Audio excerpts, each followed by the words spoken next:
Lords টেস্টে নামার আগে গিলের সামনে 5টি রেকর্ডের হাতছানি, কি কি নজির গড়তে পারে ভারতীয় অধিনায়ক। বন্ধুরা, ক্রিকেটের এমন অনেক ভিডিও পেতে আপনারা চ্যানেলটি সাবস্ক্রাইব করুন, সেই সঙ্গে ভিডিওটি লাইক ও শেয়ার করুন।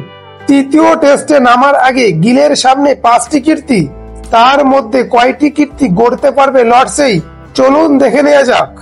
অধিনায়ক হিসাবে একটি সিরিজে সর্বাধিক রানের রেকর্ড গড়তে পারে শুভমান, ভাঙতে পারে স্যার ডন ব্র্যাডম্যানের 1937 সালের অ্যাশেজ সিরিজে করা 810 রানের রেকর্ড। শুভমান দুটি টেস্টে করেছে 585 রান। স্যার ডন ব্র্যাডম্যানের রেকর্ডটি ভাঙতে গিলের দরকার 225 রান। একটি টেস্ট সিরিজে সর্বাধিক সেঞ্চুরি রেকর্ডটি ভাঙতে পারে গিল। শুভমান দুটি টেস্টে 3টি সেঞ্চুরি করেছে। একটি সিরিজে সর্বোচ্চ 5টি সেঞ্চুরি করেছে ওয়েস্ট ইন্ডিজের প্রাক্তন ক্রিকেটার ক্লাইড ওয়ালকট। একটি টেস্ট সিরিজে ইংল্যান্ডের বিরুদ্ধে সর্বাধিক রান করা ভারতীয় ব্যাটসম্যান হতে পারে শুভমান। এই রেকর্ডটি বর্তমানে রয়েছে যশস্বী জয়সওয়ালের নামে। এই রেকর্ডটি ভাঙতে গিলের দরকার 128 রান। অধিনায়ক হিসেবে টেস্টে দ্রুত 1000 রানের কীর্তি গড়তে পারে গিল।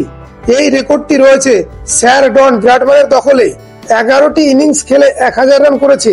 ইংল্যান্ডের মাটিতে 5টি টেস্ট ম্যাচে সিরিজ জয়ের সুযোগ রয়েছে শুভমানের কাছে।